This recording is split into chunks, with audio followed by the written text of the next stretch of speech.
Hello everyone, if you're new to my channel, consider liking and subscribing.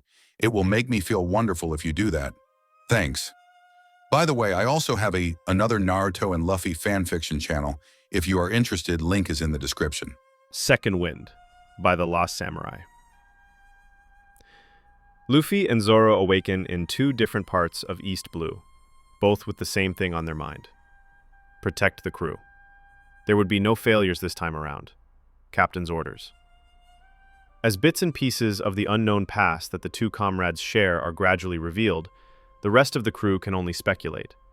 For all their absolute resolve, they're hiding something. Don't own anything? Now wait a second, I would like to give a huge shout out to the first member of our channel, Garrick Russell, the first warlord.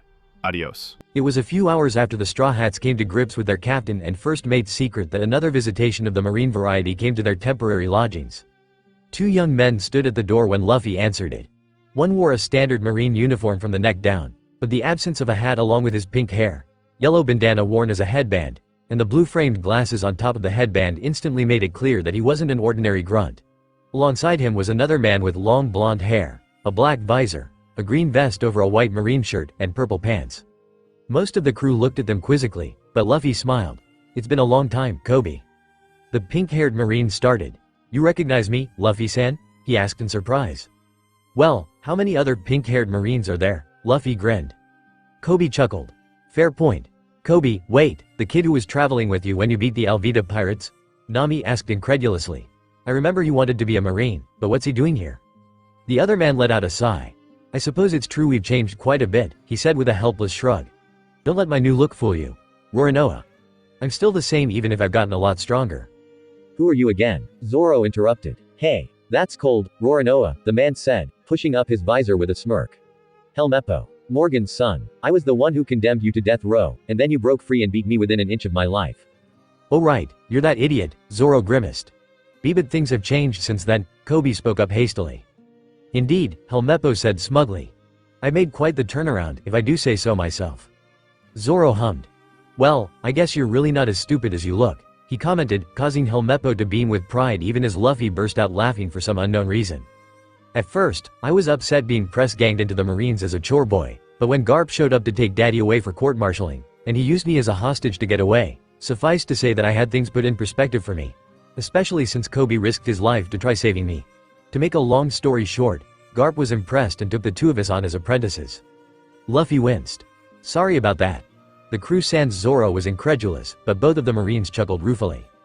"Yeah, I've got a good idea about just how you became such a monster now, Luffy," Kobe said, rubbing the back of his head. "But still, I've already become a Master Chief Petty Officer. I'm just one promotion away from becoming a Marine officer. And Helmeppo's only one rank below me." "He's just that much more enthusiastic despite everything Vice Admiral Garp throws at us. Even if he's throwing cannonballs," Helmeppo grimaced. Luffy grinned. "Sounds like you've been training hard then." Kobe nodded. "While we're on the subject, I wanted to ask you a favor, Luffy-san." Luffy hummed. "Let me guess. You want to spar?" Smiling, Kobe nodded again. "If it's not too much trouble." The Straw Hat captain smirked. "Alright, let's see how far you've come." As the crew gathered outside along with the two Marines, Luffy and Kobe stood across from one another. Kobe wasted no time and approached with a soru, which Luffy easily sidestepped before he grabbed Kobe by the arm and threw him. Kobe planted his feet into the ground and skidded through the dirt before vanishing in another soru. This time, his punch was blocked by Luffy's forearm. He swiftly twisted around and attempted to elbow the rubber man, but Luffy ducked under his arm and delivered a swift jab to his stomach that left him reeling. Luffy then grabbed his by the collar and pushed him roughly to the ground, one fist cocked back and ready to deliver a finishing blow. Kobe was panting heavily. "Not even close," he acknowledged with a sad smile as he stared up from his position on the ground. Luffy straightened and offered him a hand up, which he took gratefully. "I may have lost this time," Kobe said, dusting himself off before looking back up at Luffy. "But I won't let this stop me. I'll keep training under Vice Admiral Garp, and one day," he trailed off, trying to find the courage to state his dream. "One day, I'll become a Marine Admiral," Kobe declared. Luffy's expression turned serious as he searched Kobe's expression with scrutiny, and though the Marine flinched somewhat at the rubber man's gaze, he stood strong. Finally, Luffy nodded. "You've learned to be firm with what you say. Is that your dream, then?" Kobe nodded without hesitation. "I'm going to become the best Marine I can." Luffy smiled. "You really have come a long way from that timid cabin boy I met on that cruise ship," Luffy said. He stared for a moment longer, and turned away. Wait here. I'll give you something that will help. Luffy vanished in a perfect Zoro, to Kobe's bemusement. Well, at least I can say there's one thing Luffy can do that I can too, he muttered. Which only leaves a few dozen more to go, Helmeppo joked. Luffy reappeared before the chief petty officer could say another word, and held out his hand. All who were watching gasped as they saw what it held. A white tangerine, imbued with countless swirl patterns and an otherworldly sheen. Luffy-san, is that a devil fruit? Kobe whispered with wide eyes. Not just any devil fruit, Kobe, Luffy replied solemnly. This is the Guro no Mi, the lightning logia. It's one of the most powerful devil fruits in existence. Nobody else on my crew wants it, and I couldn't think of anyone else who I could trust this kind of power to, so I wasn't sure what I'd do with it, until now. He held out the fruit for Kobe to take. I know that I can trust you with it. Kobe stared in awe for only a moment. Then, without a second of hesitation, he took the fruit and took a bite of it. He stood strong for 3 seconds, and then the rest of the fruit fell from his hand, and he began gagging. Damn it, Luffy, that tasted rancid, he choked. Hey, sorry, I should have warned you about that, Luffy said sheepishly. Then his expression turned serious. But don't just rely on that. The Guro no Mi will make reaching your goal easier, but ask any of the admirals, and they'll tell you that any logia who relies too much on invulnerability is setting themselves up for failure. He grinned. And besides, it won't do you any good against me since I'm made of rubber, that is, until you learn some more tricks. Kobe blinked in comprehension, and for a second looked almost betrayed. Then his eyes hardened as he understood, it was just that much more motivation to train himself on all fronts, not only his new powers. He smiled, and nodded. We'll meet again in the new world, Luffy-san. And it won't be so easy next time. Luffy grinned widely. Kobe, I think we should start heading back now. Vice Admiral Garp won't be happy if we keep him waiting, he's already grumpy for some reason. Luffy winced, as did the rest of the crew, but a smile came onto the rubber man's face a moment later, and he swung an arm around Kobe's shoulders. How about I head back with you? I can tell you some stuff about how I saw your powers used. Kobe smiled back. From there, Luffy began walking towards the shore, telling Kobe what he could remember of Enel's abilities and Nami adding a few suggestions of her own on what he could do with electricity. Helmeppo took notes as they went, while everyone else simply enjoyed seeing Luffy mix his story about how Zoro beat Eneru in with the advice. Kobe took careful note of the fact that high-level swordsmen would also have an effective protection against his powers. But Luffy was no sooner finished than they arrived at the docks. Luffy and Kobe reaffirmed their promise to meet and fight again beneath Garp's watchful eye, and Helmeppo made a somewhat similar vow to Zoro. I may not have any illusions about beating you, but with any luck, the next time we meet, I should be able to make enough of an impression that you won't forge fingering his kukri knives. HMPH, we'll see what happens, Zoro shrugged, though he was smiling. With that, the 2 lower-ranked Marines boarded the battleship. As the vessel moved away from the shore, the Vice Admiral grandfather and the Pirate King grandson exchanged looks for several seconds. The crew realized that they were having a silent conversation just as they both nodded in perfect understanding. Then the hero of the Marines turned around and headed back into the ship as it sailed away from Water 7. On their way back to their hotel room, Luffy's stomach started growling. Man, I'm hungry. Is there any more food? You ate most of our provisions after your fight with Aokiji, Sanji informed him. We'll have to restock. Luckily, we're not broke for once. On the way back, however, a large crowd led by the 3 remaining galley foremen greeted them. There they are, it's the saviors, a man shouted, as the crowd gathered around the straw hats and started cheering. Yeah, hoo-hoo, Goas, Usopp shouted, pumping his fist. Wait, what'd we do again? You were the ones who saved Iceberg from the assassins, weren't you? A woman shouted with tears in her eyes. We heard it all from Doc 1? Luffy turned to the 3 galley workers with a raised eyebrow. Lulu and Tilestone just shrugged, while Polly walked up to Luffy and started whispering in his ear. We covered up what happened with Lucci and the others. It would just get complicated if the public knew everything that happened. Mind just playing along, Straw Hat. Understanding dawned on Luffy's face. It would get messy if the public knew about the ancient weapons and the government's motivations. He nodded silently at Polly, who turned back to the crowd. Well then, another round of applause for our heroes, he shouted, causing the crowd to cheer even louder.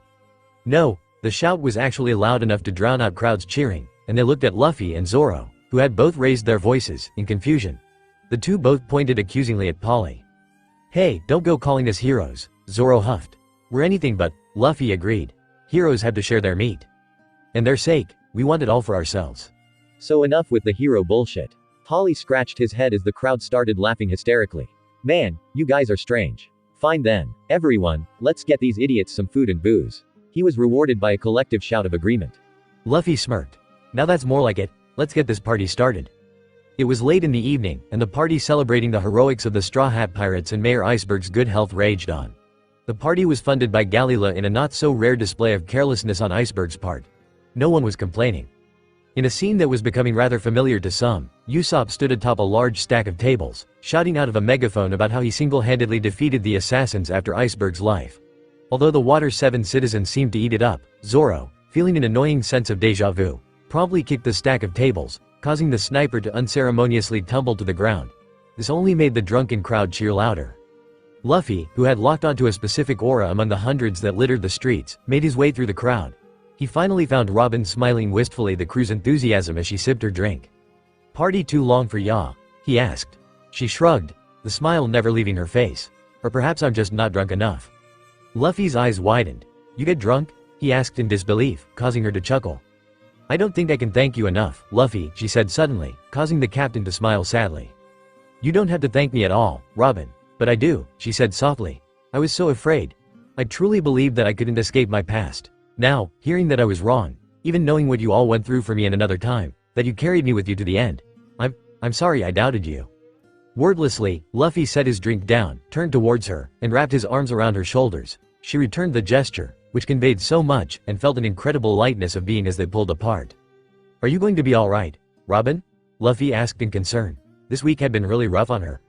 Robin smiled in reassurance. "I'll survive," she informed him. Luffy grinned widely before responding, "Don't survive, live." As he walked away, Robin watched him go with a contemplative smile. To live. How intensely that desire had burned within her. It was all she had ever wanted, really. Not to die. Not even to survive, but to live. To see Zoro nod his head in silent praise of her improvement. To hear Nami wonder aloud how she ever survived in this crew without her. To see Usopp stand protectively in front of her with slingshot raised despite the unsteady tremor in his knees. To see Sanji smile at her as if she was an angel fallen from heaven rather than a demon spawned from hell. To hear Chopper marvel at how smart she supposedly was and ask about books that she'd read. To hear Luffy say that he'd follow her to hell and back if he had to, and to see the utmost conviction in his eyes. No one had ever presented that to her as an option, much less demanded it of her. No one had allowed her that. It was forbidden. And yet, here they stood, not even giving her a choice. Why? The sea is vast, Robin. One day, surely, your comrades will appear. There is no such thing as being born into this world alone. At that moment, Robin realized that there wasn't a single thing she wanted more in this world than to board the ship of the Straw Hat Pirates and continue with them on their journey, on her journey. To struggle with them, to laugh with them, to support them, and to be supported in turn, every step of the way. To live. Straw hats. Straw hats. The relatively quiet morning after the party took a turn for the more interesting as all attention snapped to the doorway, where a man with black hair sticking up, shamrock tattoos on his shoulders, and the Frankie family's typical outfit had barged in, looking out of breath and panicked. "You're Frankie's second in command, right, Banzai?" Luffy frowned. "It's Zambai, but that's not important right now," the man declared, slapping down a newspaper for them to read. "Look." They looked. And then their jaws dropped as they took in the front page. The current Straw Hat Pirates felt a unanimous sense of déjà vu. Marineford in chaos. Fire Fist Ace storms HQ. It appeared to be a typical day in Marineford, one of the world government's 3 sacred bases. But disaster struck when the 2nd Division commander of the Whitebeard Pirates, Portgas D. Fire Fist Ace entered the base alone, riding a simple raft powered by his flame fruit. He proceeded to use those powers to storm the city, setting all ablaze and powering through every marine who attempted to slow him down. Fire Fist abandoned his assault and fled when Fleet Admiral Sengoku himself emerged to fight, but the damage was long since done, leaving several months' worth of repair work to the city itself, a dozen battleships destroyed, and thousands of marines, ranked anywhere from petty officer to vice admiral, left in need of medical treatment. This unprecedented attack is believed to be a retaliation for the recent assault on Whitebeard's newest allies, the up-and-comers known as the Straw Hat Pirates. According to sources on Water 7, home to the world-renowned shipbuilders of the Galila Company, Admiral Aokiji was sent to apprehend the Straw Hats. The subsequent fight caused a significant amount of damage to the city, including the destruction of their cherished sea train the Puffing Tom, and in the end, Aokiji was unable to overcome Captain Straw Hat Luffy and his first mate, Demon Wind Zoro. Rumor has it that the main target of his assault was the Straw Hats' newest member, Devil Child, Nico Robin. The finer details remain under wraps, but one thing is clear fact that the Straw Hats can clearly take care of themselves. Whitebeard still guards any who bear his name. Slam! The rune jumped as Luffy slammed his fist on the table, cracking it, and his expression was downright ferocious. ghosts of his previous life flickering in and out of his mind's eye. That idiot. Since when did Ace start acting like me?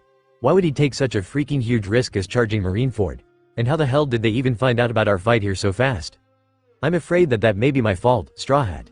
All attention turned to a different doorway, and most of the room stiffened as the green-eyed cloaked man walked in. I passed the information on to our chief of staff, and given recent revelations, he most likely passed the information on to Fire Fist, Maverick said. Yeah, that explains it, Luffy muttered, then looked up at him. What are you still doing here, anyway? Recovering from CP9, he replied dryly. They nearly killed all of my men, and recovery has been slow going. But I'm on my way out now, I just wanted to stop by before I left. Luffy, who is this? Sanji asked tightly. My apologies, I haven't met most of you, the man smiled. Maverick, chief of the Revolutionary Army's Cypher Division. I'd like to think I'm an ally of your captain. And how, pray tell, do you have allies in the Revolutionary Army, Luffy? Nami asked with a growl. Luffy shrugged nonchalantly, causing Robin and Zoro to hide smirks. Sabo, their chief of staff, is my other brother. When we were kids, a celestial dragon blew up his ship, and Ace and I thought he was dead. The revolutionaries rescued him, but he got amnesia out of it, so he didn't remember us. He still doesn't, as far as I know. Ace met Sabo because I told him in Alabasta that he was still alive, but I only knew that because of the you-know-what. Robin, having not expected that, looked at Luffy in surprise, and the rest of the uninformed crew lost much of their irritation upon hearing that. How could they not, given those circumstances? Oh, and Dragon is my dad. That, on the other hand, was another matter entirely. Edward Newgate, captain of the Whitebeard pirate fleet, one of the Yonko, current strongest man in the world, and former rival of the Pirate King himself, was having a really long day. Although it would surprise many to know that the great Whitebeard was in fact human and got tired every once in a while. Even disregarding the fact that he was over 70 years old now, even Titans had their off days. He had woke up to a small coughing fit, much to the concern of his crew's medical unit. It was one of increasingly many in the past year. That hadn't been too bad. People got old, you know. He was over it, despite the constant chiding from his nurses, who were convinced that he drank too much sake, as if there was such a thing. Later in the day, he had gotten a call from Ace, his 2nd Division commander. Ace had admittedly had a rough couple months. Thatch's murder had weighed heavily on them all, but Ace had taken it especially hard, even blaming himself for the incident. After chasing Teach all the way to first half of the Grand Line, he'd had a rather eye-opening encounter with that brother of his. That was where shit got interesting. After he'd suspended his disbelief in regards to time travel, it hadn't taken much persuasion for him to agree to ally their crew. After all, the brother of your son is your son, right? Yes, any family of Aces was welcome amongst his own. Admittedly, the knowledge that said brother had partially come back to prevent the deaths of his children and the utter annihilation of his crew was also a point in the brat's favor. Sending Vista to the Marines' G5 branch to deliver the message, and subsequently hearing their reactions, to both being greeted at their doorstep by a Yonko commander and having to update the list of the Whitebeard pirates' allies to accommodate a Paradise rookie, was also a bonus. Still, Ace had been reluctant in putting his search for Teach on hold. He insisted that once he was strong enough to fight him, he would continue his hunt. Nevertheless, knowing that Ace was honing his haki in preparation was a slight ease to the worries he'd been having. Ace had a lot of potential, so sharpening his skills would be a good idea before the inevitable confrontation. But that did nothing to ease the tension in Whitebeard's shoulders after the events of the past couple of days. He'd been apprehensive as to what the future would hold after Alabasta. He knew his new allies could take care of themselves, but the fact remained that until they got to the New World, the Straw Hat Pirates were vulnerable. Vulnerable and rapidly climbing higher on the list of people that the world government wanted dead. He'd had a feeling that something similar to the Water 7 incident would occur, and he'd been right. After receiving word of the near disaster from Ace, who now had a contact high up in the Revolutionary Army, and wasn't that useful, Whitebeard had been quick to run some damage control. Although it hadn't been the most conservative move, one didn't manage a Yonko crew by being indecisive. It had been a rather large gamble, but it had paid off. And so, with the transponder snail ringing impatiently beside him, and his 3rd and 5th Division commanders looking on expectantly, Whitebeard held back a sigh and prepared to explain the reasoning behind his actions to the snot-nosed brat who, in reality, he knew wasn't that snot-nosed. The Straw Hats waited nervously as Luffy held the receiver of the transponder snail rather tightly. There were probably a number of things to be said when their captain was about to essentially chew out a Yonko, but at the moment, nothing came to mind. Though the fact that they had recently learned that their captain was, for all intents and purposes, the Pirate King himself may have had something to do with that. And so, they merely focused their full attention onto the conversation that was about to take place as the call was answered. "Hello, brat," came a familiar deep voice from the other line. "Although it's nice to hear from you again, I can only assume this isn't a social call." Luffy took a deep breath. Would you mind explaining? The question was short, to the point, and very uncharacteristic of the Luffy they all knew. A heavy sigh came from the other line. It was the only choice of action available, my son, Whitebeard explained. With the defeat of one of the world government's strongest military assets, the Marines are now fully aware of the true threat that you now pose. They would have done anything to ensure that you never entered the New World. 2 fighters of your caliber joining forces with us is not an outcome they would be willing to accept. Haven't we already demonstrated that we can handle ourselves? Luffy asked, a bit tiredly. There are going to be consequences for this, old man. I am aware of that. But although you are all fully competent, you are not infallible. With our crew actively demonstrating that we won't stand for any attacks against our own, they are much more likely to give you some breathing room. Luffy sighed. That was a dangerous play though. Ace was stupidly lucky that none of the admirals besides Old Man Seagull were at Marineford. It wasn't luck, Whitebeard answered calmly. Luffy blinked. What do you mean by that? A few hours prior to the assault on Marineford, there was a similar attack on the Holy Land, Mariajoy. With the world nobles under threat, Admiral Kizaru was dispatched to handle the issue. He was too late, however. The assailant was difficult to pin down. Marco, Luffy realized with a frown. And I'm guessing Aokiji was still recovering, he inferred, before pausing for a moment. What about Akainu? He asked carefully. There was a moment of silence at the other end of the line, before Whitebeard finally answered. En route to Water 7, came the quiet reply. The tension in the room promptly tripled. Not in the least because of the fact that they're not heading towards them, but because of the fact that, for the first time since they'd met him, Luffy's expression had become a mask of hatred and murderous rage. Zoro's expression was the same, and when Luffy spoke again, his voice made the rest of their hair stand on end. Where is he? He was forced to turn around when news of Ace's assault reached him. By the time he got back onto the Darai current, Ace was long gone, Whitebeard assured. A few seconds of stillness, and then Luffy turned a somewhat calmer but still furious expression onto the snail. Old man, I want to make this clear. The amount of pain Akainu has caused for me is more than I can put into words. He's the one man in the world that I could kill and never regret it, and I would have done it if he had showed up here. I'll remember that, Whitebeard answered. But the fact remains that he didn't. We've gotten out of this unscathed. Consider it a blessing. The tension slowly bled out of Luffy's posture, much to the crew's relief. I do. But that doesn't change the fact that this will escalate tensions between the Whitebeard pirates and the world government. I'm aware of that as well. It hardly matters. You're all my children now, and I will stand up for you just as I would any of my own. Luffy was silent for a moment, before conceding with a single reply. Thank you, Pops, he said quietly. Whitebeard laughed heartily from the other line before answering. Anytime, brat, he said before hanging up. Luffy sighed wearily, and for what may have been the first time, the crew saw him for how old he really was. Not just 2.5 years older than he should have been, but the unholy amount of suffering that he felt when he saw them all die, at Akainu's hands, had aged him even further. Wordlessly, they moved toward the center of the room, all 5 of them placing their hands out so that they met in the middle. Zoro soon followed suit, placing his hand above theirs, before looking at Luffy expectantly. At the sight, Luffy visibly relaxed, the last of his tension easing, and he reciprocated the gesture. Meanwhile, Zambai fidgeted in the corner of the room, not having followed half of what was going on, but still strangely moved by it all nonetheless. I don't want to interrupt, he said nervously, but I still have something to show you. Luffy looked at him with a smirk, all traces of anger gone. Is it our new bounties? He asked. Zambai blinked. Well, yeah, actually, how did you? It's pretty routine by now, Luffy answered. Alright, let's see him. Zambai obligingly placed the new bounty posters on the floor, spreading them out. The sight of them drew a few whistles and awe-filled stares from the crew. Demon Spawn Nico Robin 80 million belly Black Leg Sanji 155 million belly. Demon Wind Zoro 360 million belly Straw Hat Luffy 525 million belly. Damn, Usopp whispered. You both broke the 300 million mark. Damn is right, Zoro said just as softly, a maniacal grin splitting his face. Last time, our bounties weren't this big until we started attacking the Yonko. They did come kind of close after Doflamingo though, Luffy replied with a grin. I heard they don't increase as easily once they hit 300 million, Sanji said. You guys really made an impression. He smirked. Of course, 155 million isn't too bad either. Well, I'm just glad I didn't get one, Nami claimed, as Robin eyed the superficial increase with raised brows, and Usopp and Chopper sulked, as they too had not received bounties. There's one more thing, Zambai said suddenly, before laying one more bounty poster down. It read. Cyborg Frankie 90 million belly. Iniki had been given a bounty as well. I haven't brought this up with him because I just get my ass kicked, but I worry for his safety.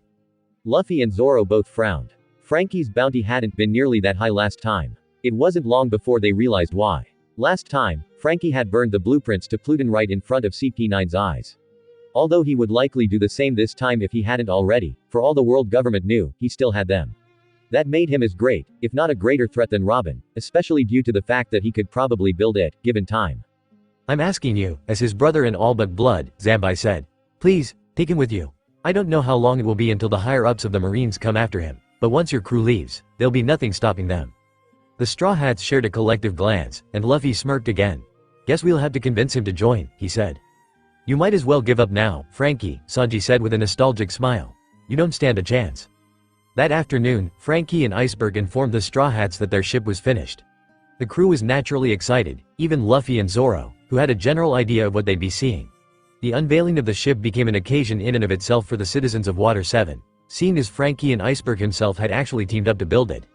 Luffy was happy to note that Frankie was actually there for the unveiling this time. Last time they'd had to drag him there. I hope you're ready for this super sight, Straw Hat. Don't think that just because you've technically seen it once before, that you don't need to brace yourself. I'm not responsible for what'll happen if you gaze upon this amazing creation half-assedly. Luffy smirked. Challenge accepted. This ship is going to go around the world one day, so I won't let anyone treat it lightly, even if it's me. Ha. Well said. Well then, Straw Hat, if you're going to be the Pirate King, then you need to catch a ride on the King of Beasts. With that, he pulled the cover off of the ship, which was at least twice as big as it had been in the previous timeline. And what a sight it was. In addition to its increased size, the ship looked even sleeker than it had in the previous timeline. The second he gazed upon it, Usopp came close to crying. When he was done admiring the view, Luffy turned back towards Frankie with a confident grin. So Frankie, have you thought about our offer? He asked. Frankie laughed. Oh, I thought about it all right. But let me ask you this, Straw Hat. Do you really think it will be that easy to get me on board your ship? Luffy smirked again. Another challenge. What's it gonna be then? Frankie crossed his arms. Alright, listen up, Straw Hat. Here's the deal. We're going to settle the score between us. If you can best me in a contest of strength, only then will I join your crew. I won't follow a captain who's weaker than me. The Straw Hats all stared at the cyborg blankly, including Luffy.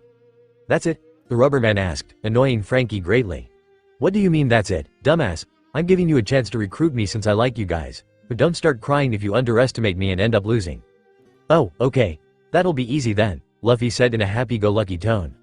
A tick mark formed over Frankie's brow, as if, bastard, fine, here I come, strong right. Luffy casually weaved around the blow and raised one arm, before planting it firmly into Frankie's reinforced steel cranium, which hit the ground with enough force to make a crater beneath the two of them. You know, you should thank me, Luffy commented. This was a cakewalk compared to what you went through in the other timeline. As the Rubberman reminisced, Frankie slowly got up. That was a nice shot, he admitted. Fine, I guess there's no choice then. Frankie, will join the Straw Hats as the crew's shipwright, he shouted, as Chopper and Usopp erupted in cheers. Nami palmed her face in amazement. What the hell was that? Did he really think he could win? She asked. Robin giggled. No, I wouldn't say that, she said, causing the navigator to raise an eyebrow. Zoro scoffed. Stubborn bastard. He knew exactly how that would end. Straw Hats, set sail. Hang on, Frankie said, as he climbed aboard the ship along with Luffy. If we're doing this, we name first, and I've got some pretty good ideas. We were thinking Thousand Sunny, Luffy said. Frankie nodded. Of course, that's a good name too. A ship that can cross 1,000 seas. But listen to this, I spent hours thinking of this name, on the off chance that you'd manage to beat me. Thousand Sunny? I love that name, Nami said with obvious enthusiasm. New battle Frankie Lion Gang champion. Thousand Sunny sounds awesome, Chopper shouted. New battle Frankie Lion Gang champion. Thousand Sunny is quite a nice name, Robin agreed. Yeah, I don't think we can beat that, to be honest, Usopp said. So it's settled? New battle Frankie. You know what? Forget it, Frankie said. As their new shipwright sulked in the corner of the deck, the crew finalized the name. So are we ready to set sail? Usopp asked. Hell yeah. And in style. Rope, brace yourselves. Frankie shouted as he disappeared into the engine room. The citizens of Water 7 watched in amazement as the Thousand Sunny was propelled into the sky, flying off into the atmosphere. On Zenku, an island in the Grand Line, en route to Sabaody. Jewelry Bonnie hummed and thought as she stared down at the newspaper in front of her. The Straw Hat Pirates had made the headlines again. Although they had previously distinguished themselves apart from, and perhaps ahead of, this generation's rookies previously, their most recent endeavors were nothing short of outrageous. Her own recently heightened bounty of 140 million bahts didn't even compare. None of the other rookies did, either. Really, she should have realized this would happen when their captain had defeated her while barely lifting a finger. using powers that she was only just beginning to tap the surface of even now. But this was some next level shit.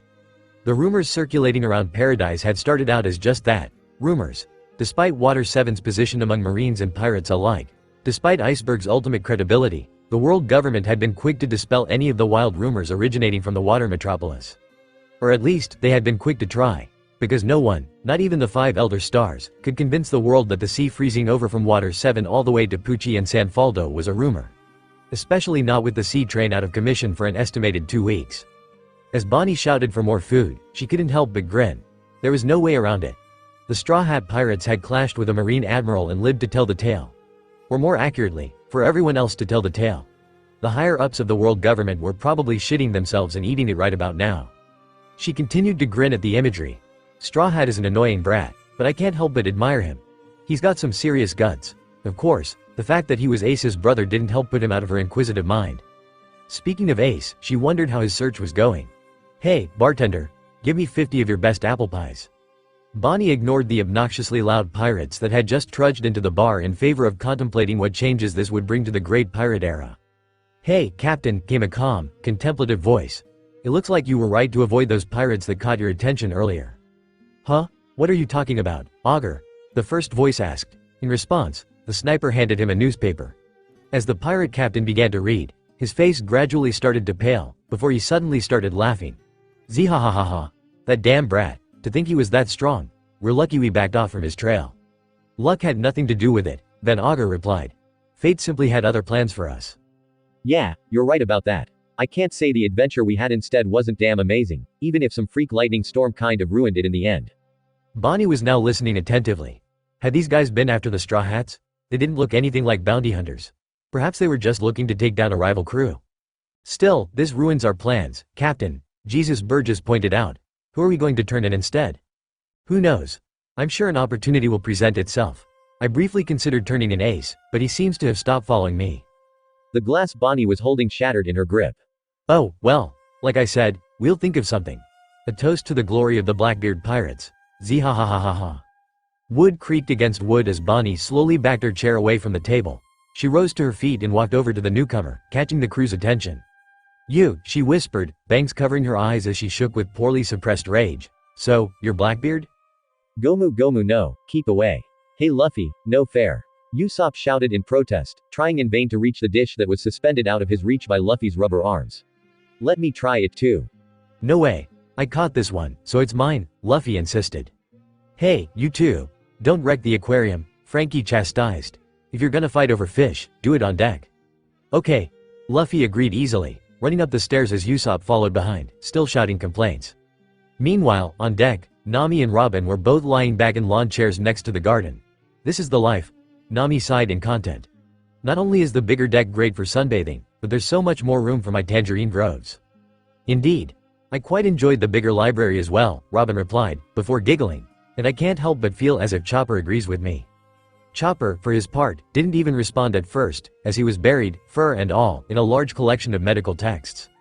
"Huh?" he said. "Oh, sorry, Robin. You're right, and the shelves were already stocked with books. I haven't even heard of this one before." "Well, while you all enjoy your books and crap, I'm going to try out the training room. Cook, you wanna come?" "In a little bit," Sanji replied. "I have to finish serving snacks to the ladies first." Zoro snorted. "Suit yourself, Love Cook." He made his way up to the training room. Truthfully, this was his first time using it since they'd set sail. Chopper had insisted under threat of painful dissection that he had to let his injuries heal.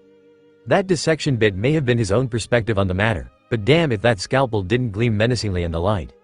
He was eager to begin training again. The fight with Aokiji had revealed that he still had a long way to go before he gained his old strength back. "Still, the bigger training room is really a nice touch," he said aloud to the seemingly empty room.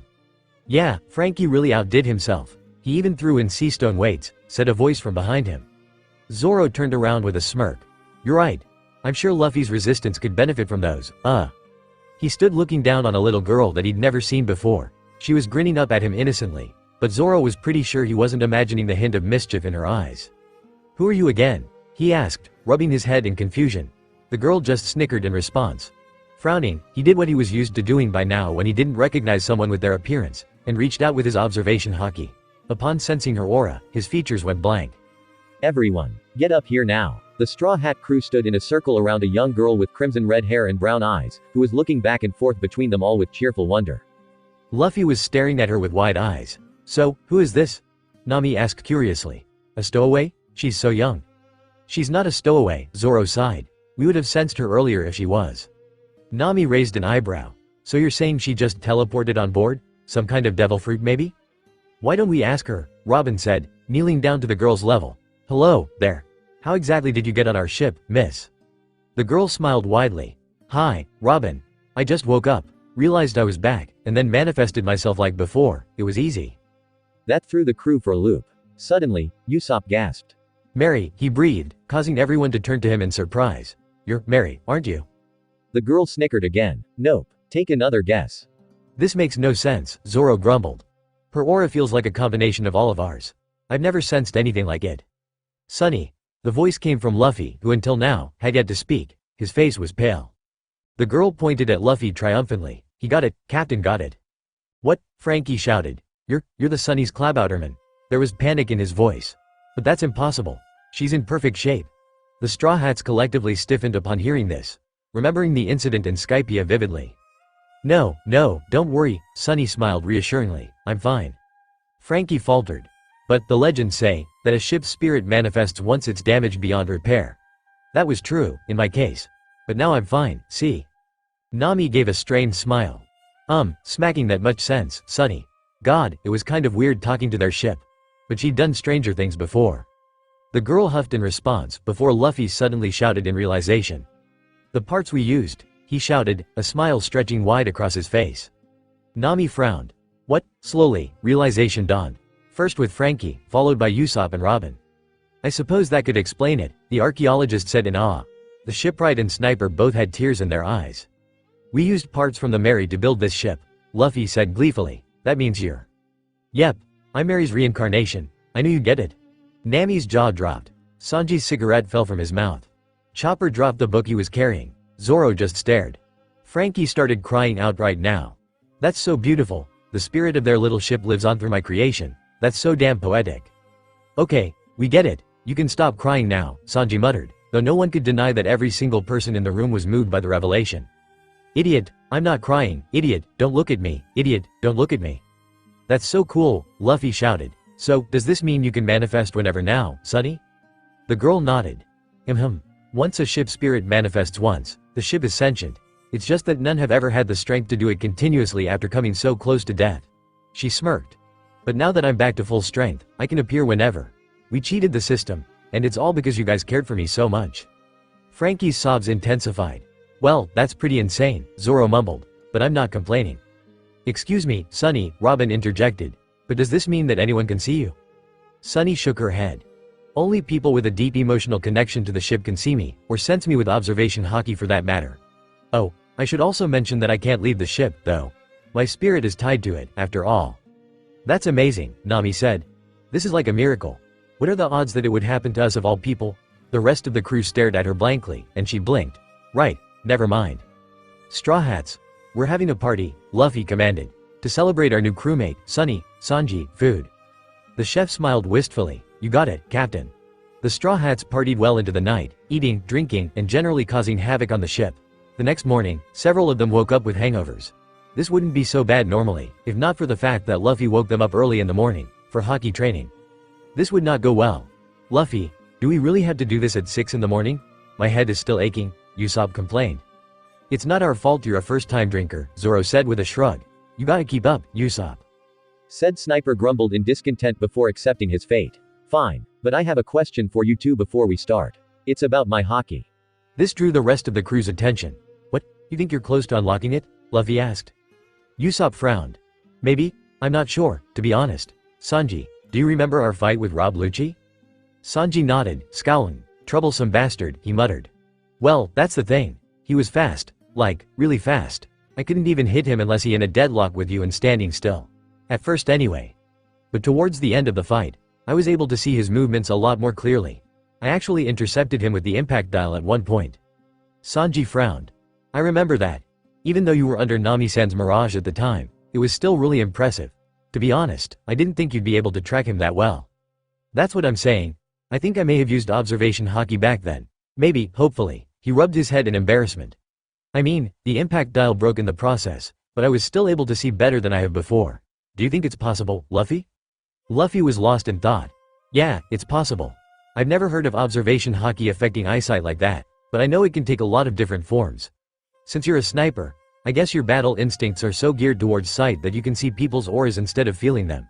He paused. Do you think you can do it again? Surprisingly, Usopp nodded. I think so. I remember what it feels like. Alright, try to snipe me. I'll move slow enough that you should be able to do it, but only if you can tap into your haki again. Usopp nodded and fetched his dial-enhanced slingshot before taking aim. Luffy launched into a series of relatively slow soaru around the deck as the sniper focused. Much to the surprise of Nami and Chopper, who could barely see him at all, Usopp's eyes were following him around with frightening perceptiveness. He raised his weapon, took a deep breath, and aimed. His pellet collided with a barely perceptible blur, which soon materialized into clear sight as Luffy stopped moving. His hand was in front of his face, holding the very same pellet. Nice, Usopp. That was the real thing, he praised. This elicited a round of applause from the crew, and in Chopper's case, cheering. Now, this time, close your eyes, Luffy suggested. Usopp frowned. But won't that? Just try it. I want to test something, Luffy interrupted. Usopp closed his eyes and gasped. No way, I can still see you, that's just weird. That's because what you're using isn't actually your sight, Zoro interjected. It's like Luffy said, you're just so geared towards visual sensory that you perceive what you're sensing as part of your vision. That's so cool, I can snipe people with my eyes closed now. Imagine how awesome I'll look, Usopp exclaimed. Nami huffed. That's the first thing you think of? Well, I think you might get your chance soon, Sunny said suddenly. Marine blockade, off the port bow. What? Demanded most of the crew. Indeed, looking in the indicated direction, the Straw Hats could see a score of marine ships ready to fire. Soon, the whistling of cannons was easily discernible, and the crew sprung to action. Sanji began deflecting the cannonballs while Usopp shot them in midair. Luffy was surprised to see Sanji hovering by kicking the air a few times. Sanji, you learned how to use Geppo? He asked. Yeah, I paid pretty close attention when those assassins were doing it, the chef replied. This is the first time I've had the chance to test it out though. Attention, Straw Hat Pirates. This is Rear Admiral Abranus, surrender immediately, as your course has been blocked off. Picking a fight with us at sea, now of all times? Nami asked with a smirk. I hope they're ready. She summoned up a dense mist around the ship, making it impossible to aim at them accurately. A Rear Admiral and 20 ships, Robin observed dryly. You all forced Aokiji and CP9 to retreat, and they send a Rear Admiral and 20 ships. Either the Marines are delusional, or this Rear Admiral isn't acting on orders. Which makes him either very brave or very stupid. My money's on the second one, Sunny said. Usopp, would you like to test out your newfound skills? Nami asked sweetly. Usopp started snickering in glee as he made his way towards the Sunny's side cannons. Frankie caught him by the arm, however, and led him towards the front of the ship with a confident smirk. Where they going? Chopper asked. The cannons are the other way. Sunny suddenly began laughing maniacally, which was actually quite the intimidating sound coming from her normally light-hearted voice. I am Sunny, hear me roar.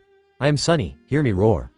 Luffy and Zoro both grinned as well, the former in glowing eagerness and the latter in sadistic anticipation. Guys? Nami asked nervously, what going to hap? Gown cannon, Sunny suddenly shouted at the top of her lungs, as the mist around the ship parted from the sheer amount of force erupting from within it. A blast of pressurized air hit the marine blockade dead center. The resulting explosion ripped apart the enemy ships in seconds. Usopp emerged from the Sunny's crown with an unreadable expression. Don't worry, he whispered ominously. I used the blunt side. Zoro's sweat dropped. What fucking blunt side, the crew thought as one. I am Sunny, hear me roar. The crew continued their hockey training well into the afternoon. No one had any breakthroughs after that, though Usopp managed to refine his aura sight a bit more. For the first time he could remember, the rest of the crew was giving him a wide berth. He didn't know whether to be flattered or offended. Sometime after they finished, Usopp spotted a barrel floating off the ship's starboard. They quickly reeled it in, wondering if it was booze. Robin speculated that it could be a trap, but Luffy insisted they open it. A flare went up into the air the moment it did, and Nami was sure that Robin was right at that point, but Luffy dismissed her concerns, assuring them it would be fine. Sometime later, they encountered a rather violent storm, but it was nothing Nami hadn't dealt with before, and they navigated safely through it, only to be met with a dense fog with no end in sight. Usopp and Chopper were a bit creeped out by it, but it was Luffy and Zoro's reactions that were surprising. What's up with you two? Nami asked, seeing the expressions on their faces. You're not really telling me that you're scared of this fog, too, are you? I mean, you've been through it before. We're not scared, Zoro said quietly. We're bracing ourselves for who we're about to run into. Nami blinked in incomprehension, but Sanji looked up. After the next island we land on. You were planning to tell us everything after whatever island we're going to end up on next, and you were waiting for that because our last crewmate is here, Luffy confirmed, looking ahead. Frankie smirked. I guess I shouldn't expect anything less from you. To find a crewmate in a place like this. A place like this? Nami repeated. What do you mean? Frankie continued to smirk as he looked out at the fog, in the Florian Triangle. Robin smiled. Oh, dear. What have we gotten ourselves into this time? She asked, though it was clear she wasn't exactly dreading it. In these waters, over 100 ships mysteriously vanish every year. This sea is said to be cursed, Frankie explained ominously. C-C cursed. Usopp parroted. Cursed how? Aw, but that would be spoiling it, Usopp, Luffy teased. Nami sighed. So basically, only the two of you know what's coming, and you won't tell us, she bemoaned. That's not true, Sunny said excitedly as she manifested in between Nami and Usopp, scaring the wits out of them both. I know, too. Oh, really? How? Nami asked, as her heart rate went back to normal. That's gonna take some getting used to. Sunny pointed to Luffy and Zoro happily. They know, so I know too, she clarified, causing Zoro to blink and Luffy to raise an amused eyebrow. Wait, so you know everything we know? Robin asked in obvious interest. Yep. Your favorite types of food, your deepest fears, your favorite colors, and your cup size, everything. That last one seemed kind of thrown in there for the hell of it, Frankie deadpanned. Yeah, Zoro smirked. I wonder where she gets that from. As one, the crew turned toward Sanji. Nami glared at him murderously. Sanji-kun, I think we need to have a talk about corrupting children, she whispered dangerously. With all due respect, Nami-san? I didn't do shit this time, Sanji replied. Okay, we need to test this out, Luffy declared. Hey, Sunny, how is Seal doing? He asked. Sunny blinked. Seal?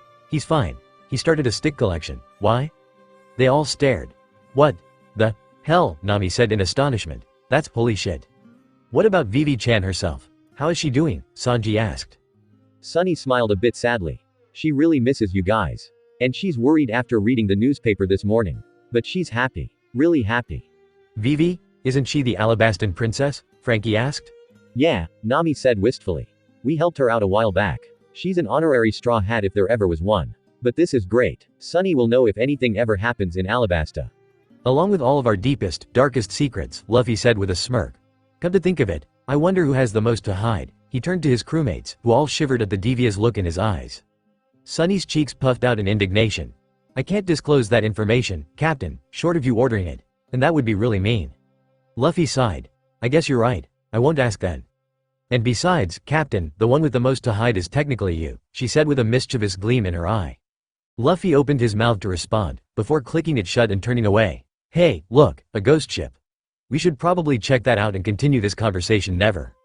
Surprisingly, the distraction actually worked, as the crew was haunted by an eerie, ethereal voice echoing through the fog. Yo-ho-ho-ho, yo-ho-ho-ho. The Straw Hat Pirates turned around ever so slowly, not wanting to greet the sight that awaited them once eyes caught up with what they were hearing. Yo-ha-ho-ho, yo-ha-ho-ho. 6 out of 9 of the crew members present on board paled in fear as a rundown ship, over twice the size of the Thousand Sunny, slipped out of the fog and approached their vessel. Sunny giggled in delight, while Luffy and Zoro both wore mad grins on their faces. Gather up, no time to lose, GGG go. Usopp's stuttering reached an all-time high as the ship approached them.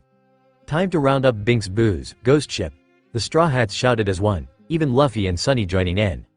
Yo-ha-ho-ho, during the Straw Hat crew's journey thus far, they had ridden a monstrous current up a mountain, fought off a criminal organization led by one warlord of a mafia boss, rode an even more monstrous current into the heavens, toppled a self-proclaimed deity, and defeated one of the strongest members of a military agency that essentially ruled the world.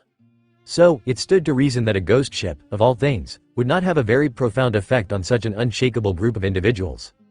Oh, hell, no, turn us around 180 degrees. I'm not dealing with ghosts today. It stood to reason, scary, the Florian Triangle is scary, get us out of here.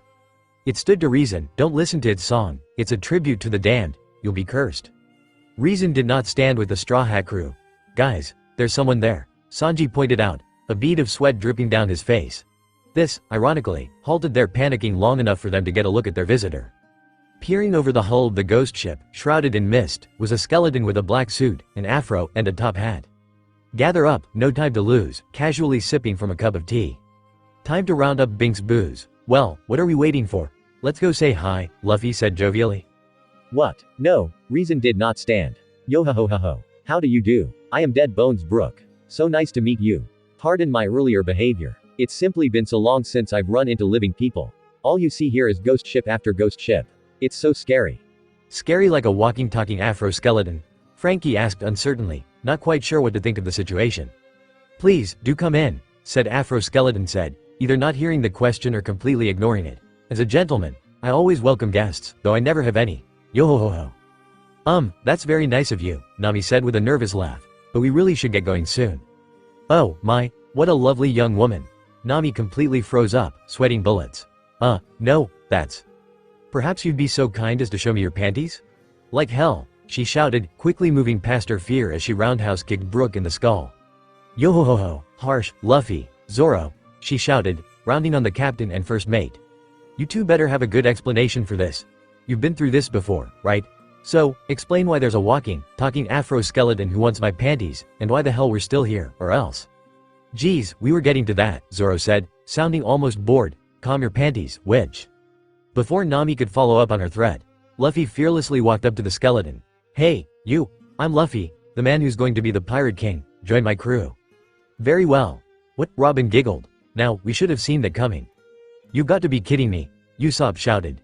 The walking talking afro skeleton did not just join our crew. I've got to be dreaming. This is a dream. Really, thank God, Chopper said, relieved, before falling backwards into a resting position and closing his eyes. Hello, good morning. Please wake up now. Chopper opened his eyes to see Brook's face hovering directly over him, and promptly screamed himself hoarse. Having thoroughly scarred Chopper, Brook now held his arms out and addressed the full crew. Well, not that this isn't fun, but it's getting quite cold out here. What do you say we take this conversation to your ship and have dinner? That is not your decision, Nami mumbled helplessly, struggling to retain some semblance of control over the situation. You're right, it's mine, Luffy said with a grin, causing her to deflate completely. Hey, Luffy, did it work? Did you get him to join? Sunny asked as they settled into the dining room. You bet, Luffy grinned, it's about time, too. Excuse me, but who are you talking to? Brook asked. Oh, that's our ship spirit, Sunny, he answered. I guess you can't quite see her yet. I see. Yo ho ho. What a strange bunch. Look who's talking, Sanji muttered. After a ruckus of a meal and an explanation of Brook's past and devil fruit, the skeleton adopted a solemn expression. It's been so long since I've been adrift on this sea, 50 years now, it's been so lonely. After all this isolation, to meet a crew as lively and kind as yours, I could have wished for nothing more. The Straw Hats sobered at his words, suddenly taking into consideration what kind of hell it must have been to be alone in these waters for that long. Luffy-san, earlier, you asked me to join your crew. Back then I was so thrilled that I couldn't help but accept. But truthfully, I must decline. You see, there's a reason why I cannot leave the Florian Triangle as of now. Oh, that, Luffy said nonchalantly. Don't worry about it. We'll kick Moria's ass for you and get your shadow back. Brook's eye sockets widened in surprise. Yo-ho-ho, now that's a shock. I didn't expect anyone who was just passing through to know what's been going on in these waters. What do you mean? What exactly is happening here? Robin asked. I assume it's related to why you can't leave. Yes, that's right, Brook confirmed. You see, quite some time ago, my shadow was stolen by a user of the cage no mi. Without it, I am shunned by the sunlight. As of now, I am protected by this dense fog, but if I were to venture beyond it, I would surely perish. Whoa, he's right, Usopp said. If you look closely, he doesn't have a shadow. But that name, Moria. Luffy, did you mean Gecko Moria? One of the 7 warlords? Yep, that's him, the captain answered. We're gonna kick his ass. Brook was silent for a moment. I didn't expect that. That means a lot. But you shouldn't be so eager, Luffy-san. I don't want you to die for me. You can leave this fog whenever you desire. I don't want you to end up in the same predicament as myself, or worse. Therefore I'd strongly discourage you from challenging Gecko Moria. Luffy smirked. Thanks for the tip, but we never leave a crewmate behind. And even if you're not gonna join the crew yet, that just means you have no say in who we're gunning for. So until you're ready to become a Straw Hat, we'll be right here. We're annoying like that. As Brook froze, every member of the Straw Hats adopted proud smiles. Despite some of their initial reservations about Brook joining, their captain's words resonated with every single one of them. I see, Brook said, features blank. He looked as if he was about to speak again, but suddenly, he tensed up, and his eyes shrank in terror. GG Ghost! He shrieked suddenly, and the crew followed his gaze to see a white smiling specter phasing through the wood of their ship. The ghost started giggling madly at their reactions, before Luffy spoke up. Hey, you, he said. The ghost froze and looked at the rubber man. Beat it, he finished, layering the command with the king's will. The ghost quickly did just that, but Brook followed it out, looking off into the fog to where it was headed. Sure enough, the colossal form of Thriller Bark could be seen drawing closer. It seems I've finally found what I've been searching for, Brook mumbled. After a brief farewell to the crew, he jumped off the ship and started running across the water towards Thriller Bark. What he didn't see was Luffy jumping into the air to follow through the fog behind him. Where in Fucktopia is he going? Frankie asked. I'm sure he has something in mind, Zoro said with a shrug. Let's just decide what we're going to do ourselves for now. Sunny, can you bring us closer to that place and drop anchor? Sure thing. The ship's spirit chirped, as the sails unfurled, seeming of their own volition. What is this island anyway? Nami asked. It's not showing up on the log. How did it get here? It's not an island. It's a giant ship, and Moria's home field. He'll have the advantage here, so everyone watch your backs. It didn't take long for the crew to realize that the island essentially had them trapped within its gate. I did that Zoro, Nami, Usopp, and Chopper would go ahead on the Mini Mary, while the rest of the crew stayed with the ship. Originally only 3 were going to go, until Nami pointed out that having the 3 weakest crew members go alone was just asking for trouble. Not long after those 4 left, Sunny tensed.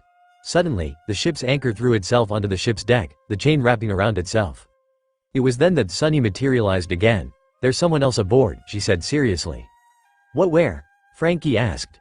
They suddenly heard a pained grunt coming from the chain, which, as it was now apparent, was tensed around an invisible figure. He's invisible, the ship spirit stated. But I could feel his footsteps. She smirked. No one comes aboard this ship without me knowing. The invisible figure suddenly let out a loud roar and renewed its struggling. The steel chain began to rattle, and Sunny grabbed her arm in a mix of pain and shock. Sunny, let him go, Sanji bit out. She looked uncertain, but... You know everything we know, right? He interrupted, eyes focused on the figure still wrapped within the chain. Then you should know how this ends. Sunny nodded slowly, before the chain unwrapped itself and dropped onto the deck. Another roar was heard as their unseen adversary rushed forward, but Sanji met him halfway. Sanji landed a powerful knee to the assailant's gut, and their enemy was finally forced to materialize, coughing in pain. Get off our ship, Sanji whispered, before turning 360 degrees and kicking him in the face. He was sent flying off the ship and back in the direction of Thriller Bark. Who was that, do you think? Robin asked. I don't know, Sanji replied. But if that was what I think it was, he and I are going to have a problem. Can't you just use your haki to track down where he is? Chopper asked curiously. Claiming that Luffy was probably tailing Brook for a reason, Zoro had set quickly his sights on the big boss of the island, Moria himself. Already did, Zoro answered. Problem is this ship is so big, it'll take a while to get there unless I go alone. He smirked. So, unless you guys will be fine on your own. Chopper faltered. We'll take the long way, he stated, and was met by agreement from Nami and Usopp. Right, the swordsman said. We'll definitely be met with resistance on the way there, but that shouldn't be much of a problem.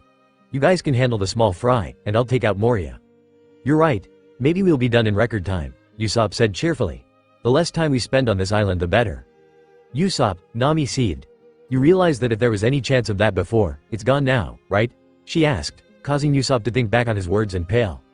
What are you idiots talking about? Zoro scoffed, before a menacing grin appeared on his face. After all, what could possibly go wrong? His 3 companions were white as the ghosts they were trying to avoid.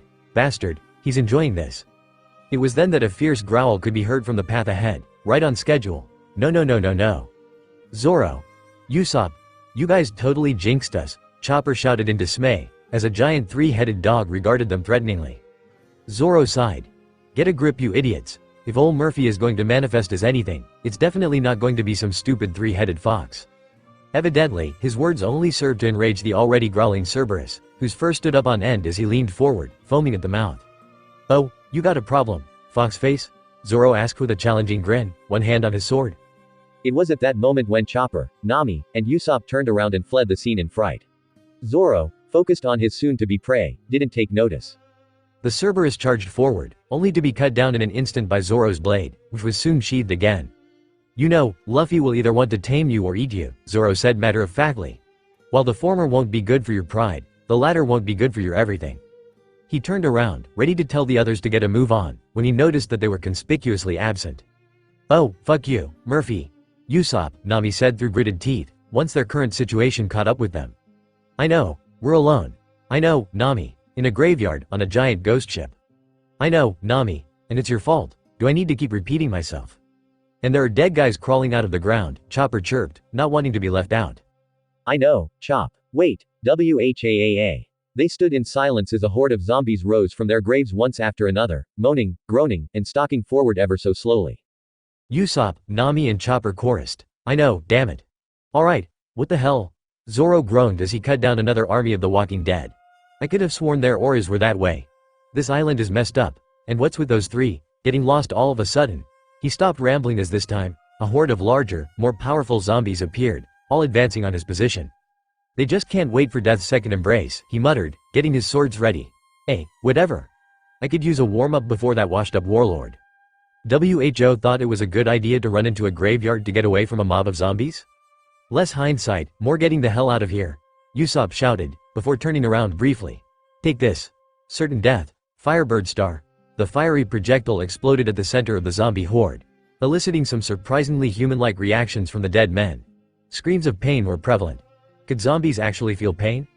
I knew it. A zombie's weakness is always fire, Usopp shouted triumphantly as the three gained some distance from the reincarnated corpses. What now? They're just going to keep coming unless we find somewhere to lay low, Nami pointed out. I know, look, there's a house up ahead. He pointed to a downright creepy mansion that looked like it could single-handedly bring the real estate prices of an entire neighborhood to an all-time low. So we escaped the graveyard to get away from the zombies, and your solution to lay low is a haunted mansion. Do you have any better ideas? The sniper snapped. Could you possibly have any worse ones? The navigator replied. Maybe we could just stay here until Zoro finds us, Chopper suggested. Not having much of a choice, the three resigned themselves to the spooky-ass mansion. As they reached the entrance, they were surprised to find a corridor where they expected the front door to be, with a courtyard on the other end of it. The only thing noteworthy in the tunnel was an old well, which was immediately made more noteworthy by a spotlight, and even more so by the blonde-haired, blue-skinned woman who rose out of it, holding a stack of plates in her hands. Welcome. As Brook cut down and purified another horde of zombies before they could react, he turned back toward his recently gained shadow. Of course, being one of Moria's victims, he had no shadow, but that was beside the point. Excuse me, Luffy-san. Might I inquire as to why you are still following me? He asked. I told you, didn't I? The rubber man replied as he knocked out another horde with a Gatling. I'm here to help you get your shadow back, then we'll go kick Moria's ass. While I truly appreciate that, won't your own crew require your assistance at the moment? Those guys'll be fine. They've got Zoro and Sanji with them. I see. Nevertheless, I would prefer to at least attempt to gain my shadow back on my own. If I am unable, I will come to you afterwards, seeing as they cannot kill me for fear of losing their most powerful zombie. Is that an acceptable arrangement?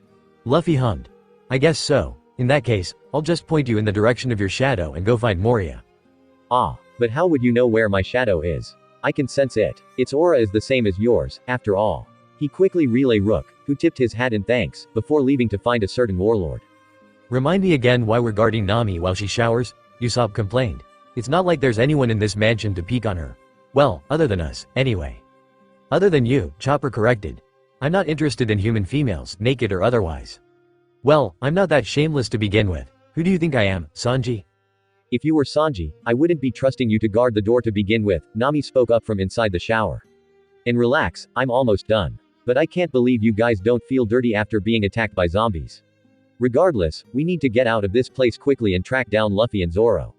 Those two have no good excuse this time for not warning us that this place was infested with the living dead. Isn't it sort of our fault for running away from Zoro? Chopper asked. They still should have warned us, Usopp interjected hastily. We'll get back at them later, Nami continued. For now, let's focus on getting out of this giant haunted house. I'm getting bad vibes from this place, and it's not just the creepy atmosphere. Do you think it's the piss-poor lighting? Usopp joked, drawing a curious look from Chopper. Are you afraid of the dark, Usopp? He asked obliviously. The great Captain Usopp is afraid of nothing. The sniper refuted. But, if I had a perfectly rational fear at the moment, it probably wouldn't be the darkness, but the fact that the darkness makes it much easier for zombies to sneak up on you. Hypothetically speaking, of course. Do you think there are really zombies in the castle? Chopper asked nervously, causing Usopp to shiver. I hope not. But Nami seems to think so. Hey, Nami, do you think that Hogback is hiding something? There was no answer. Nami? Chopper asked, still no answer. Usopp suddenly let out a horrified gasp. Oh, hell, no, this is the part where we start disappearing one by one. While it's not happening, without a moment's thought, he charged into the bathroom.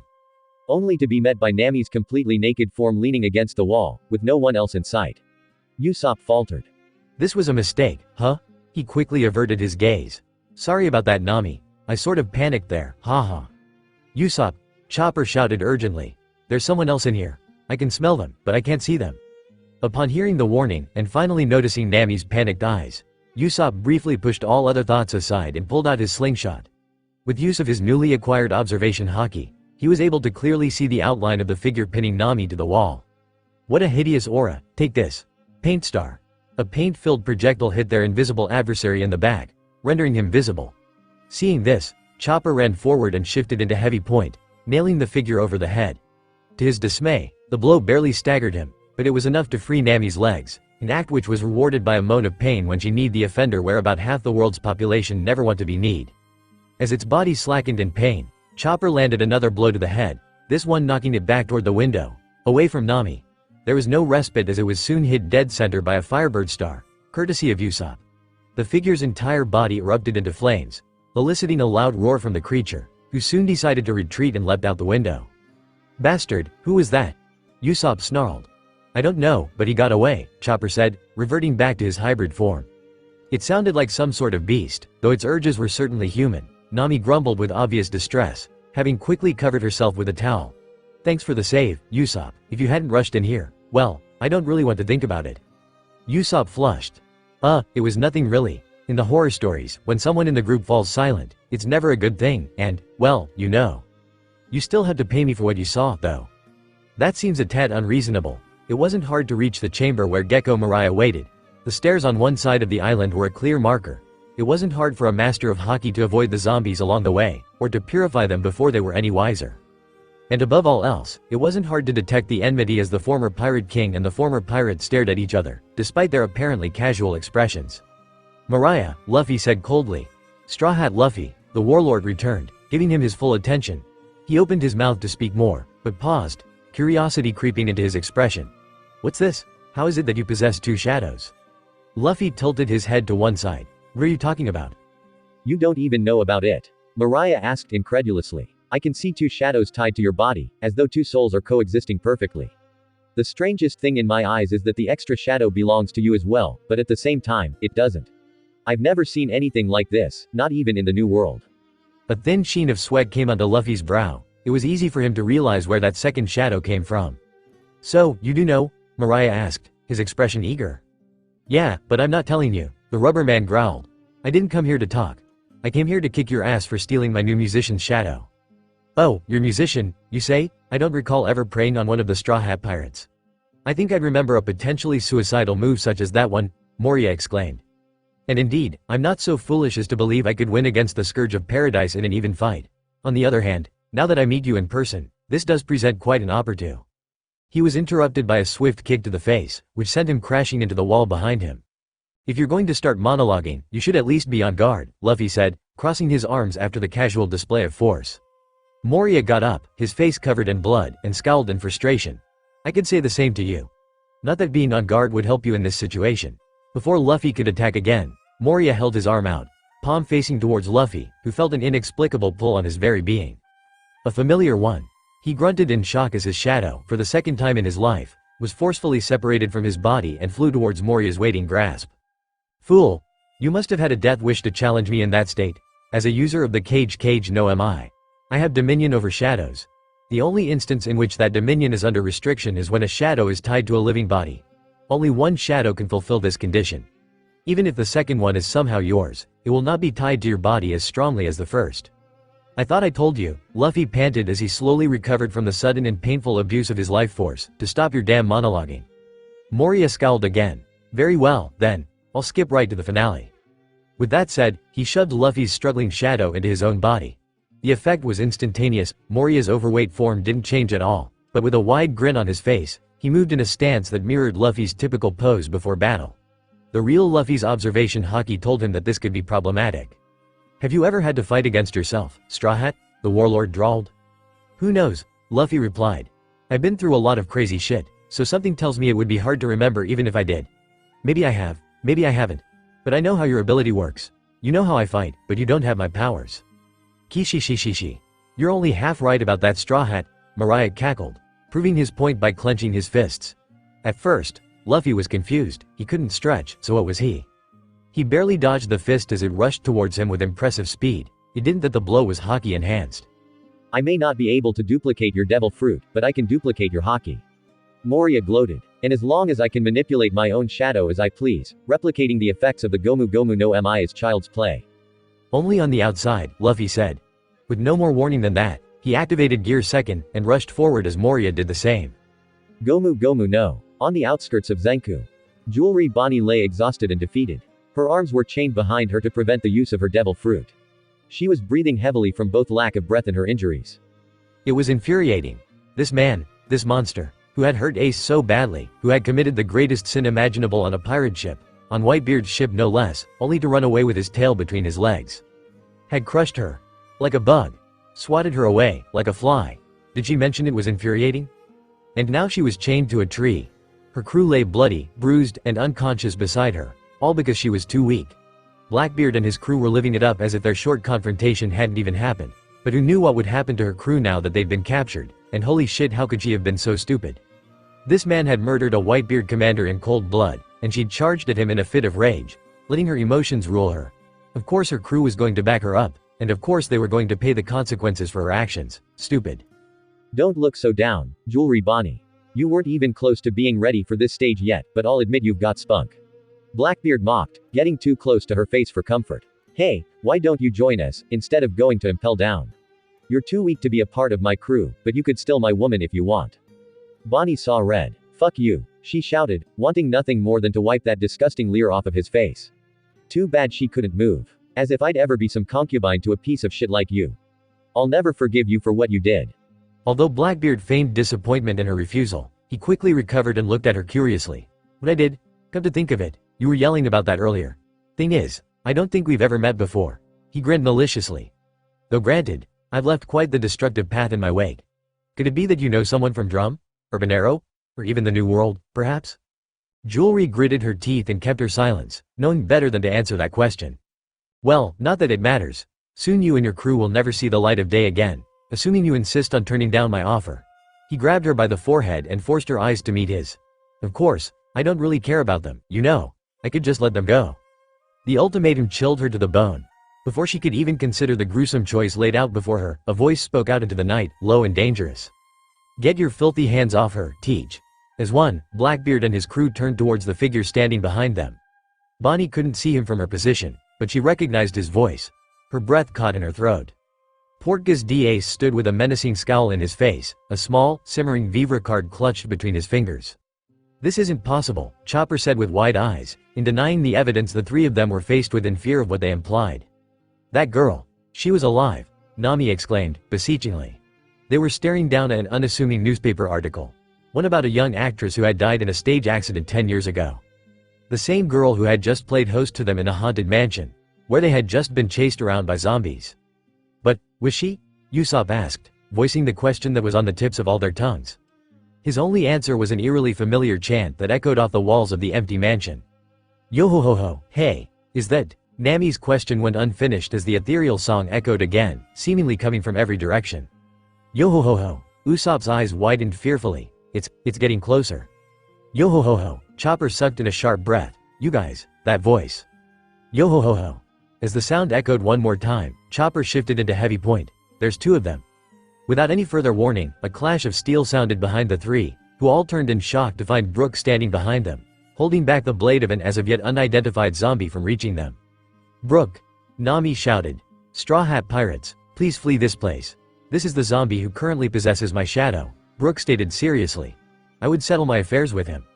Not needing to be told twice, the trio turned and fled the mansion, leaving the two undead to continue their dance of blades. Yo-ho-ho. Interfering again, Hummer Brook. Ryuma asked mid-parry. You should know how this will end. On the other side of the island, a different horde of zombies had been deployed to deal with the intruders. These zombies were faster, stronger, and nastier in general. They were the general zombies of Thriller Bark. And they were having some major trouble. Keep it coming, you shitty corpses, I'll burn you all to the ground.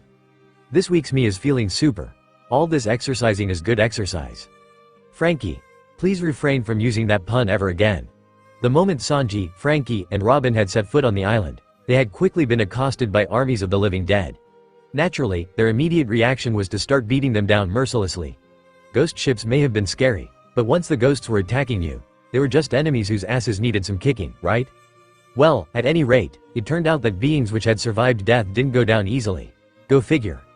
As many times as they were beaten down, they got right back up. It had gotten very tiresome.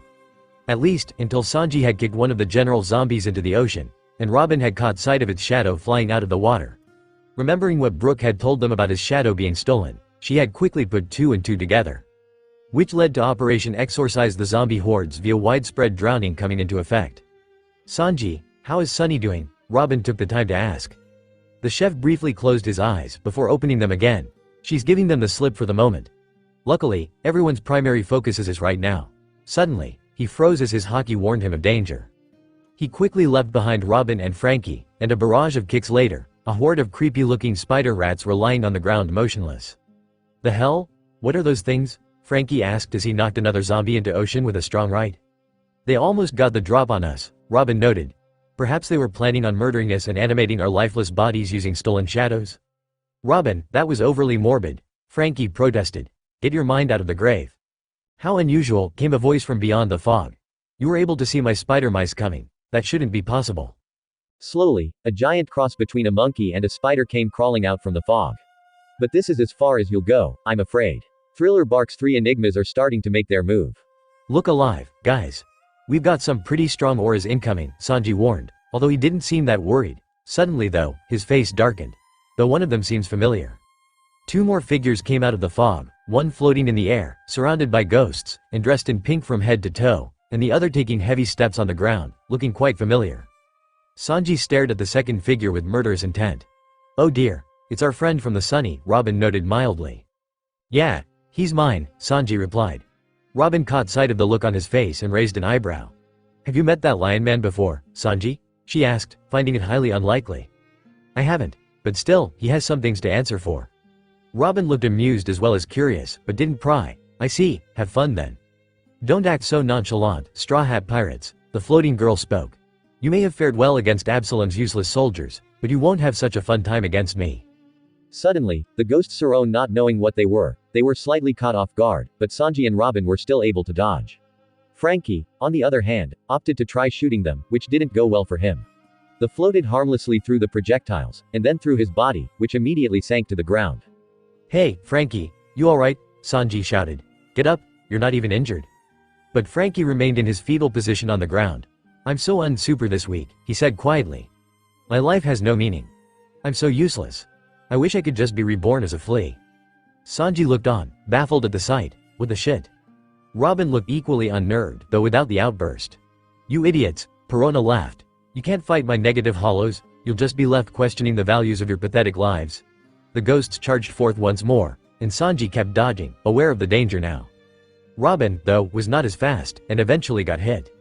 Damn it, Robin-chan. Sanji shouted in worry. But Robin simply stood there, her face blank and unresponsive. Perona blinked at the sight, wondering why she wasn't sinking to her knees.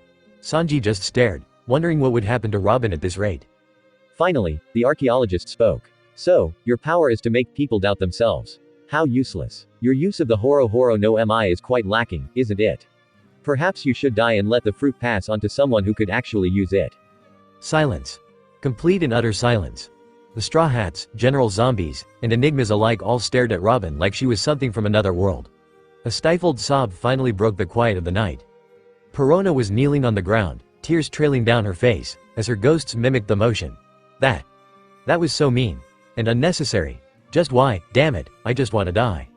Frankie was the first to speak, having recovered from his fit of negativity. What was that? Robin-chan, Sanji spoke in awe. Did you just project the negativity back to her? Robin blinked as if waking up from a trance. She looked slightly puzzled herself. Well, I'm already quite negative. Perhaps my negativity went out over the hollows? That's fucking ridiculous, Perona shouted, having recovered herself. There's no way a human being could be more negative than my hollows. No one could live their lives with that much emotional load. You'd be dead by now. Robin tilted her head to the side. The only thing ridiculous here is your fashion sense. What are you, 5? This put Perona right back in her fetal position, and Absalom growled. Pull yourself together, Perona. This is pathetic. Sanji looked at Robin worriedly. Robin, are you? There seem to have been some lingering effects. I'm sure it will pass. Anyway, we should split up, Frankie said, still looking unsettled by what they have just seen. We won't be able to fight properly if we have to keep dodging those ghosts. You're right, Sanji agreed. I'll take the shitty lion. Robin-chan, you should probably handle the ghost girl. Great, that leaves me with Spider Monkey, Frankie said, looking disappointed. Oh well. The three nodded at each other, and Robin ran after Perona, who screamed and started flying away. Sanji went straight for Absalom, landing a kick to his face that sent him hurtling back into the fog. Frankie smirked at Tararan and gestured for him to bring it on. The spider monkey growled and charged. Back at the mansion, Hogback was fretting over recent events. Oh Sindri, what are we to do? Moria-sama will not be happy that I let those three get away. Plates should disappear from this world. That has nothing at all to do with what I said. Hogback-sama. The two turned to see a lower-ranked soldier zombie scrambling into the mansion. Hogback-sama, I have a report to make. Well, don't just stand there. Get on with it. The zombie gulped. Yes, sir. The bulk of the island's soldier and general zombies have been either defeated or purified. It took a moment for that to sink in. When it did, Hogback's eyes widened. You've got to be kidding me. Those zombies together number at 200 strong, and the general zombies are the toughest ones we have. Who could have defeated all of them? Many were defeated on the outskirts of Thrillerbark by 3 of the Straw Hat Pirates. I heard, but Perona and Absalom were sent to intercept. There's no way they could have. But the bulk of them, the soldier zombie continued, shivering, were defeated by 1 man. Hogback froze, not even caring that he had been interrupted. What? Who? The zombie shivered again. Roronoa Zoro. I was the only survivor. Zoro stood over the countless corpses of the general and soldier zombies alike. Not a single one had been purified using seawater, or even salt. Rather, every single one had faced death by the swordsman's blades, forcefully expelling the shadows within. Zoro walked past the last of the downed undead, and smirked at the sight of the mansion he had just stumbled upon. Finally, we're getting somewhere, he said quietly. I can sense Brook's aura in there, as well as another one of note. His eyes narrowed, realizing that the two were already fighting. And Brook was losing. Wordlessly, he lifted one sword and brought it down. The mansion split in 2. Hogback and Sindri fell over onto the ground as the room split apart around them. Hogback screamed in fright, while Sindri simply looked on, emotionless. It's him. The soldier zombie trembled. Zoro walked calmly past the fallen doors of the mansion, and towards the 3 spectators. Why you? What are you waiting for? Get him! Hogback shouted at the last soldier zombie. Although he was scared stiff, he was compelled to obey a member of the 3 Enigmas, per Moria's orders. With a shout, the zombie charged forward. And was casually cut down. His body fell to the ground, and his head rolled away, causing Hogback to let out a shrill scream as the shadow within was ejected. But Zoro simply walked past the terrified Enigma, not paying the slightest bit of attention to his presence. I know that caught your attention, he said, speaking to an unseen presence. Ryuma walked out from behind the rubble, carrying Brook's defeated form over his shoulder. Zoro's face darkened at the sight of the fallen skeleton. As Ryuma threw him onto the ground unceremoniously, his hands tightened around his swords. You're going to regret that, Zoro stated ominously. Roronoa Zoro, is it? Ryuma said. You're right, I was about to finish off this fool, but that feat of swordsmanship caught my interest for the time being. I assume you're looking for a duel then, since you came here. Zoro-san, Brook mumbled from the floor. The only reason he was still conscious was because he technically couldn't lose blood, having none to begin with. But he had still taken considerable damage during the fight. I was, Zoro replied, answering Ryuma's question. But now, I must plain pissed off. Prepare yourself. A few seconds passed by as the two measured each other up, and then, by an unspoken agreement, the first mate and swordsman of the Straw Hat Pirates and the last and strongest general zombie of Thrillerbark dashed toward each other, as Brook watched on in amazement. Limbs were in flight as Rubber and Shadow collided in an ungodly exchange of fistly barrages. Both combatants refused to give ground as their attacks met in the middle, born from mastery of their respective abilities, and incited in a clash of ideals. Gomu Gomu no. Elephant Gun. Moria mirrored Luffy's attack perfectly, just like those before it, as his fist expanded similarly to the Rubber Man's. What an interesting moveset, Moria cackled. You've taken your devil fruit powers far for such a low-tier paramecia. But I suppose it should be expected from this generation's dark horse. As much as you mock me for it, I can tell it infuriates you, Luffy said, dodging and parrying another mass of limbs as he spoke. Just the thought of his rookies' whole lives ahead of us, it makes you sick, doesn't it? Moria's face darkened. Quite perceptive, aren't you? Yes, you hit the nail on the head. Seeing all you clueless ingrates flocking to the new world, completely ignorant of why we call this current sea paradise. It almost makes me want to let you go just so you can witness the horrors for yourself. A sinister grin formed on his face. Almost. As much as I would like to read about your gruesome deaths in the newspaper, I have a much better use for your skills. I'm glad to know you care, Luffy scoffed. But you shouldn't worry about us rookies. Especially not my generation. Oh, having delusions of grandeur are you? Do you really think this current generation of pirates is any better than the rest? It's the opposite, actually, Luffy said with a smirk. You could say we're the worst. Moria's smile vanished. You seem to be speaking in riddles. Is that supposed to mean something to me? Not yet, but it will. One day, you're going to fear the rookies that you so casually dismissed. But as for me, his face darkened, and Moria felt an inexplicable chill run down his spine. You shouldn't think of me as a rookie at all. I didn't get that shadow for free. Moria trailed off as he felt his grip on his newfound power slip just the tiniest bit. Who are you? I am he who shall bring forth another storm, Luffy recited. And this peace you enjoy, warlord? He looked up, and Moria's eyes widened in fear. It's just the calm before it.